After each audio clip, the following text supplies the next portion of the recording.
Najdraži projekt za koji si radila nešto svoje kreativno? Za Electrolux kad sam radila 270 šalica. Koliko? 270. Koliko ti je trebalo da ih napraviš? Koliko dugo? Pa zapravo mjesec i 10 dana, tak nešto, mjesec i pol.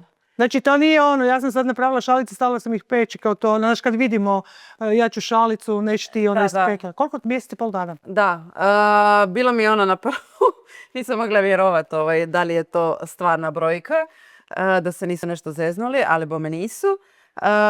Morala sam izračunati šta to sve znači, koliko moram dnevno ih napraviti, jer to je, napravi se na kolu, pa se onda malo posuši, pa se malo trina, pa se žigovi stave iznutra, izvana, pa onda ide prvo pečenje, pa glaziranje, pa drugo pečenje. I tako sam I tako 270 šalica u mjesec i pol dana. Da, ali zapravo tu me onako, možda je glupo reći ganulo, ali onako baš mi je bilo drago vidjeti da tako neka velika firma je odlučila toliko povjerenja dat... Maloj Lani. Maloj Lani, da. Obrtniku koji je sami u svom biznisu, još tome žena, a znamo da žene rade paralelno 1000 stvari još. Da. Tako da, taj dio mi je bio wow.